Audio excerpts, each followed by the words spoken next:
My name is Congressman Jared Golden from the town of Lewiston, represent Maine's 2nd Congressional District. Some of you might not recognize me because Congress has been so crazy lately. I haven't gotten a haircut in months. So sometimes things happen that bring your worst nightmares to life. Yesterday, this is what happened in Lewiston. At a time like this, a leader is forced to grapple with things that are far greater than his or herself. Humility is called for as accountability is sought by the victims of a tragedy such as this one. Out of fear of this dangerous world that we live in my determination to protect my own daughter and wife in our home and in our community, because of a false confidence that our community was above this and that we could be in full control, among many other misjudgments, I have opposed efforts to ban deadly weapons of war like the assault rifle used to carry out this crime. The time has now come for me to take responsibility for this failure, which is why I now call on the United States Congress to ban assault rifles like the one used by the sick perpetrator of this mass killing in my hometown of Lewiston, Maine. For the good of my community, I will work with any colleague to get this done in the time that I have left in Congress. To the people of Lewiston, my constituents throughout the 2nd District, to the families who lost loved ones, and to those who have been harmed, I ask for forgiveness and support as I seek to put an end to these terrible shootings. In the days to come, I will give everything I have to support this community's recovery. Thank you. I don't know whether there was a report to trigger the yellow flag law. It's certainly on the face of the facts that we have. It seems, could you let me finish, please? It certainly seems that on the basis of the facts that we have, that the yellow flag law should have been triggered if in fact the suspect was hospitalized for 2 weeks for mental illness. That should have triggered the yellow flag law, and he should have been separated from his weapons. I'm sure after the fact that's going to be looked at very closely. Obviously, that's a state issue, and I do not have knowledge of what happened in that instance. And Maine, I would point out, has one of the highest rates of gun ownership in the country and has a long heritage of responsible gun ownership. It has also had a very low rate of violence. What makes this crime so heinous is in a typical year, Maine might have 22 murders, and last night we almost approached the number for the entire.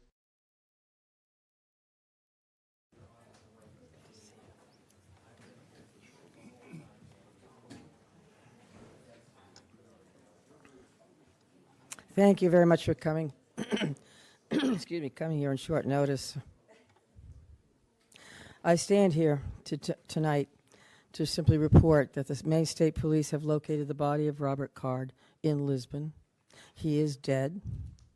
I've called President Biden to inform him about this news.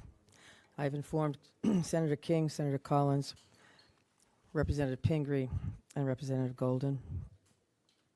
Commissioner Sawchuk will describe the circumstances of that discovery in some detail in a few moments. But this discovery is entirely thanks to the hundreds of local, county, state, and federal law enforcement members from all over, and people from other states as well. People who searched tirelessly to arrive at this moment. And on behalf of all Maine people, I want to express my profound gratitude for their unwavering bravery and determination and fortitude, and for the leadership of Lewiston Police Chief St. Where'd he go? Right there, that guy. Lewiston's Police Chief St. Pierre. Like many people, I'm breathing a sigh of relief tonight knowing that Robert Card is no longer a threat to anyone. I know there are some people, and many people, who share that sentiment, but I also know that his death may not bring solace to many. But now is a time to heal. And with this search concluded, I know that law enforcement continues to fully investigate all the facts so we can bring what closure we can to the victims and their families. And I ask that all Maine people continue to keep those families and all of the people impacted by this tragedy in their thoughts and prayers. Lewiston is a special place. This isn't us. Lewiston is a great place.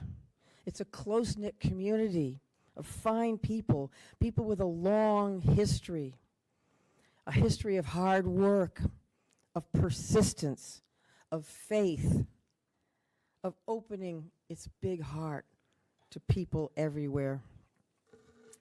And tonight, the city of Lewiston and the state of Maine begin to move forward on what will be a long and difficult road to healing, but we will heal together. Thank you. And again, my deepest gratitude of all the people of the state of Maine, to these wonderful members of law enforcement who came from all over to help us solve this crime and put closure on this investigation. Robert Card is dead. Now I'm going to turn it over to Commissioner Sawchuk.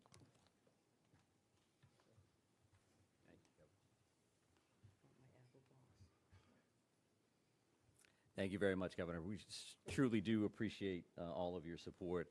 I think it's incredibly important that the next person that speaks this evening is Lewiston's chief law enforcement champion, and that is Dave St. Pierre. Dave. Thank you, Mike. And thank you, Governor, for allowing me this opportunity. Bear with me, please. I certainly did not have much time to prepare a speech here. I want to say to everybody, thank you so much. Our community can now breathe a sigh of relief, as the Governor stated, and I can't echo that enough. Our work, again, is not done here. I was very elated tonight when I got the call from Commissioner Sawchuk advising me of the revelation of what took place and that Mr. Card is deceased and no longer a threat to our community or any other community. I just don't want to forget the families that are grieving and will continue to grieve. I don't want to forget the law enforcement officials that have worked tirelessly throughout this whole event to come to a good conclusion. Our men and women of the Lewiston Police Department, of all of our surrounding agencies. We have with us Chief McGee here from Lisbon, where Mr. Card was found. This is vitally important to all of us that this conclusion came to light tonight. We're gonna grieve for the families that lost loved ones here. We're gonna continue to work. We're gonna persevere. And we become better people for it in terms of working together as teams. We've learned a lot from some mistakes. We've won a lot of accomplishments this evening. Again, I wasn't really prepared for this on a Friday night at 10:30, but I'm very happy to be here and very happy to say the threat is over. Thank you. Just a reaction from your officers when they got the news, sir, of this, your officers who were working this case. Sure. So our officers are being notified now as we speak. Some know, obviously, sooner than others. There are many that are still home. They're home with their families. And I'm quite certain at this point in time, we all know about this. This is something that all of our law enforcement personnel, ours and any surrounding community, has been paying very close attention to in awaiting positive news or good news. And this is by far the best news we've had in quite some time. Was there any belief at this time that the suspect was dead before finding him, or did this come as a brand new revelation that you never saw coming before this? So our reality here is that the search has been extensive. It's been thorough. It's been nonstop since the minute we started speaking with you and long before that. So all of these options are on the table, as we knew. We continue to search locations, in some cases multiple times. We will have more information about exactly how this went down. We're going to have another briefing tomorrow morning at 10 o'clock. And I would please encourage you to think about next steps from your end, information that you would find important. I will say that this is not going to be a long Q&A this evening. We wanted to make sure that we got this information out as fast as possible and as responsible as possible. And what I mean by that is that the time between the notification of the press release and now, there wasn't a lot of details there. There wasn't a lot of details there because we wanted to talk to the victims' families. We wanted to say, this is coming. It's important that they heard that information as close to first as anybody else. And you know who else we called? Was the family of the suspect. And they lost a loved one in this scenario. And there were many of that family that was very cooperative with us throughout. So they deserve that phone call. So we had those conversations tonight before joining you here. We also got a chance to spend some time with the brothers and sisters of law enforcement and our public safety partners that have been so incredibly helpful over the last few days, to say the least. So, one second. So right here, sir. Where exactly did you find him and when exactly did you find him? So at 7:45 this evening is when Mr. Card was located. I won't give you an exact address. It was near the river along Androscoggin in Lisbon Falls was the actual location. Ma'am, did you have a question? Ma'am, did you have a question? When do police think he died? That all remains to be seen, right? So our reality is that we found that body at 7:45 and it's 10:25 now. So there continues to be a lot of work that needs to be done here at the scene with the medical examiner's office. So there's a much more follow-up to what happened. But, sir, did you have a question?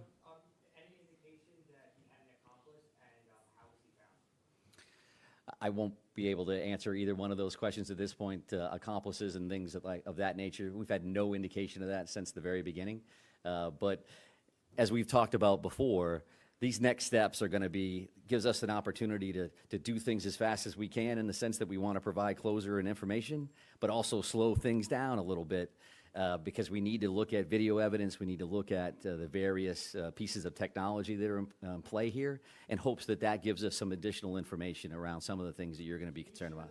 Yes, ma'am? We understand that he was found at the recycling center where he had previously worked. Can you help us understand more? Had you searched previously this recycling center and not found anything? And in addition to that, we understand that possibly he may have recently been fired from this recycling center. Can you confirm that? Yeah, I'm happy to take a look at that information in hopes that I can get that back to you tomorrow morning at 10 o'clock. That remains to be seen. Again, we have attorney generals that we need to work with and other individuals that are in play here. I'm going to take a couple more questions, again with the mindset that it's 10 o'clock tonight, and we do want to come back tomorrow morning to have this conversation. Right here? You entered the shelter in place this afternoon. So by this afternoon, were you just looking for remains? Or, how did you make that decision to lift the shelter in place? Yeah, sure. So I think that that was an ongoing conversation since the minute we actually put that in place. We knew that that was an important decision. Certainly from our perspective, it made complete sense to put that order in place immediately based on the violent nature and the traumatic nature of these crimes.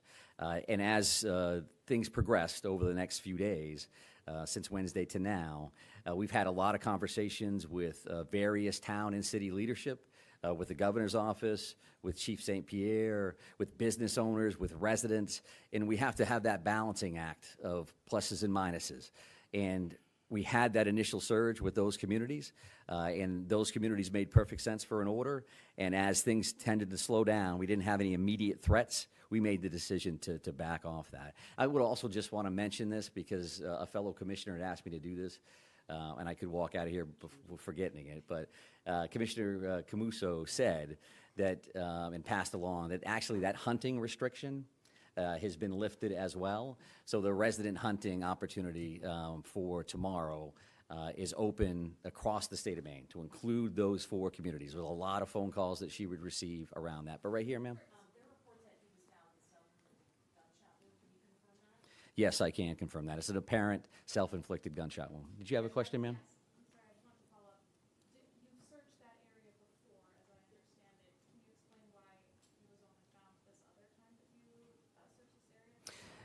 I didn't state that we had searched that area before, so. Our reporting says that you've searched this area before. Okay. As we have stated in the past, we try to use information that we can confirm one way or the other. So your reporting can say something one way or the other, and that's fine. We can talk about that again tomorrow morning, but I think we're done taking questions for this evening. Thank you very much for your patience, and we will see you soon. Senator Angus King in downtown just a few moments ago. He said when he first heard the news about this mass shooting in his home state that he was sick and heartbroken. He says he's lived through many tragedies, but again, never thought that something like this could happen in his home state. Here's what he had to say. The great irony of this is that on Monday, the FBI designated Maine the safest state in America and one of the lowest gun crime rates in America until last night. This isn't typical. This is a very unusual, something that's never happened on this scale in this state, and we're going to get through it. But to think what these families are going through is unimaginable. And again, everybody's thoughts are with the families of these victims. Remember, these are two crime scenes, murder scenes that they have to process, and people are still waiting. You know, the identities of these people are still not known. Some have been identified, some haven't. Also, I wanted to mention during that interview with Senator King, a horde of reporters were all outside talking to him. Everybody's phone went off. The emergency alert sounded, and it was a notice to update everybody about the expanded shelter-in-place notice. So now it's all of Androscoggin County and northern part of Saginaw County. So, you know, people, we quickly dispersed because, you know, technically, you know, we shouldn't really be out. But again, the search for this suspect continues. An ongoing homicide investigation and search for the person that is responsible for it. We're in the early stages of this investigation, and I just want to let you know we will have updates. We'll be putting some type of a schedule out later on.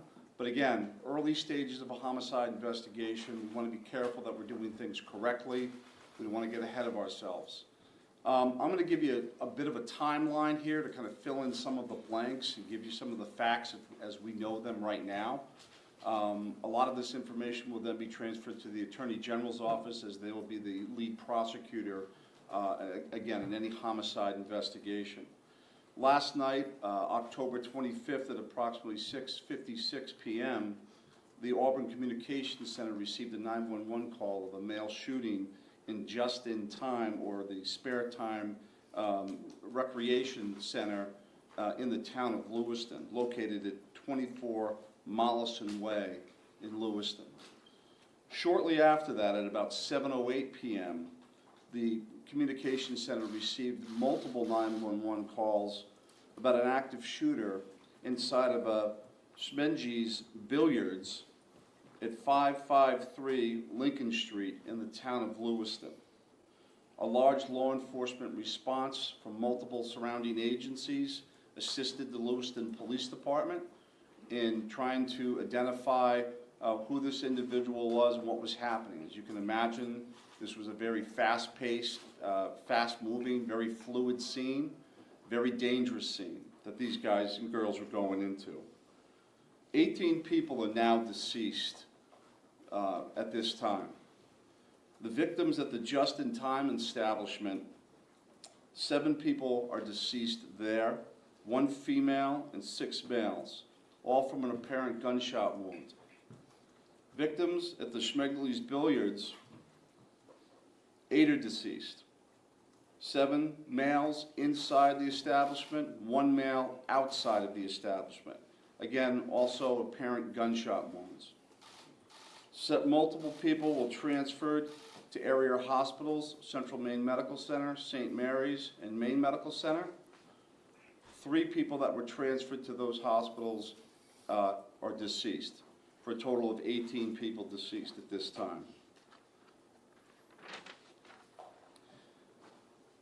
The investigation into the person responsible for this identified a vehicle located at the Przebskat boat landing in Lisbon.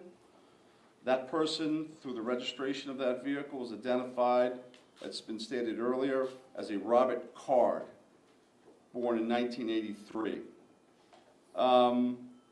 Several of the deceased have been identified, and their families, next of kin, have been notified. Approximately 8 people at this point have been identified. 10 people, 10 of these victims, still need to be identified at this time. Currently, there is an arrest warrant for 8 counts of murder for Mr. Card. And the reason it's 8 counts because 10 people have not yet been identified. As those people are identified, the counts will probably go to the total of 18. Good evening. We come on the air this evening with some late breaking news. The suspect in the Lewiston shooting has been found dead of a self-inflicted gunshot wound, according to our sources. ABC News telling us Card's remains that they were found of a self-inflicted gunshot wound. Again, according to multiple law enforcement officials, the body, we are told, found. It has been recovered at a recycling center in Lisbon. We've been following this, of course, since Wednesday night around 7 o'clock, the mass shootings at 2 different locations in Lewiston. Again, coming on the air tonight with news that Robert Card, the suspect who triggered this massive manhunt, this urgent manhunt, and concerns all across the state in New England, his body has now been found. A multi-state effort with law enforcement agents from the federal level all the way down to state levels, working tirelessly since Wednesday at around 7 to locate Card. This massive manhunt seemingly ending with this self-inflicted gunshot wound at this recycling center in Lisbon. We do know that the search was expanded today underwater.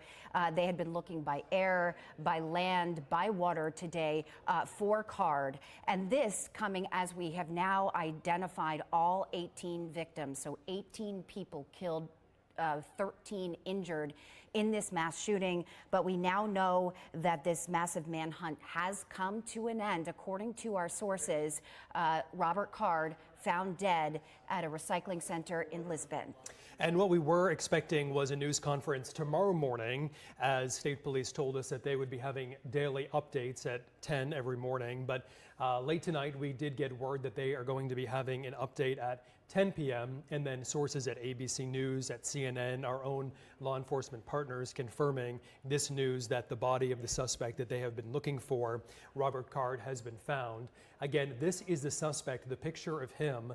This was a picture that was released as this manhunt was continuing. We knew that around 5 o'clock tonight that the shelter-in-place order that was in Androscoggin County that expanded to Lisbon, that was lifted, but at the time, police saying that they were still very concerned. This was a dangerous situation, urging people to be vigilant, but that seems to have changed now that we are learning that the suspect, Robert Card, has been found dead.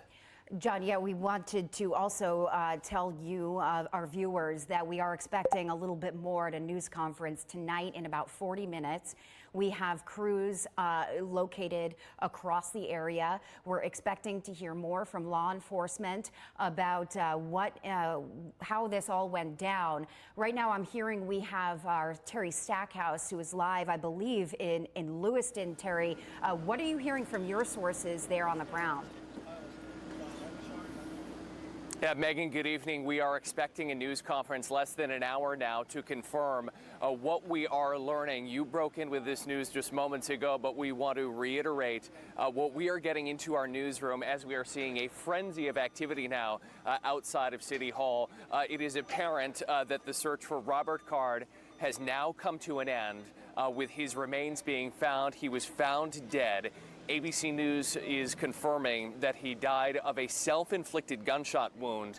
Our partners at CNN, they're reporting that Robert Card's remains were found inside of a dumpster at a redemption center where he worked. We've been following the movements of law enforcement throughout the day today. We saw as they were searching bodies of water, they were in the Androscoggin River, dive teams combing through that area. And what we heard early this morning from the Maine Department of Public Safety Commissioner Michael Soschuk is that we would likely see some very high visibility searches throughout the day today, over the weekend. And law enforcement, we know that there are 80 FBI agents in the state of Maine altogether, more than 350 officers from numerous different agencies. They've been fanned out across different locations. And the word of advice really that have been passed along to locals is that if you see these officials here and they're gathering in large numbers, it doesn't necessarily mean that they found Robert Card, but they were following it up on every lead. And now we know that the search has come to an end. Remind you of just the timestamp, the way that this has all played out. So many of us are getting up to speed here. 6:56, this is last night. Auburn Communications Center, this is the 911 center serving the LA area, and they were notified of shootings. Just-in-time Recreation Center on Knowlton Street, this is the first known location. Then 7:08 p.m., I mean, this is a very short time period, and geographically, short distance between these two shooting locations. We're talking about 3 or 4 miles. Auburn Communications Center notified of shootings. This is Schmenge's Bar and Grill. This is a restaurant on Lincoln Street. One of the remaining questions is how the suspect involved here allegedly traveled from one location to another. It's feasible. You could get there on foot. Wouldn't be easy. Could have been in a vehicle. We're working to learn that information, but just to acknowledge, we were wondering what many of you at home are wondering as well. Later on in the evening, 8:06, police released a photo of the alleged shooter. That's what you're looking at here, holding that firearm, entering one of those two locations. You're looking at Robert Card on your screen, the suspect, 9:26 p.m. Wednesday, still then being called a person of interest. Lewiston police identified the man in the photos as Robert Card, 40, of Bowdoin. And then we're looking at this, 9:56. The Lisbon police locate that white Subaru that was at the boat launch and identified as belonging to Robert Card, one of the very first pieces of information that led police to looking at him as a person of interest. And police confirming 7 were killed at Just-in-Time, 8 were killed at Schmenge's, and 3 additional people died after being transported to CMC. And that last bullet point is really the only indicator that we have of who and how many people have been treated at which hospital. The other hospitals involved, Maine Medical Center and St. Mary's, have yet to confirm how many patients or victims they've treated. But we do know that 3 additional people died after being taken to the hospital, Central Maine Medical Center. A minor update, but an update nonetheless. This coming to us this afternoon from Maine Medical Center in Portland, saying that it treated and has now released 1 patient who was wounded in those shootings. They were initially transferred from Central Maine Medical Center in Lewiston to Portland last night. We did witness, presumably this is the patient, witnessed 1 patient who was on a gurney. They appeared to be alert and then loaded into an ambulance and then gone.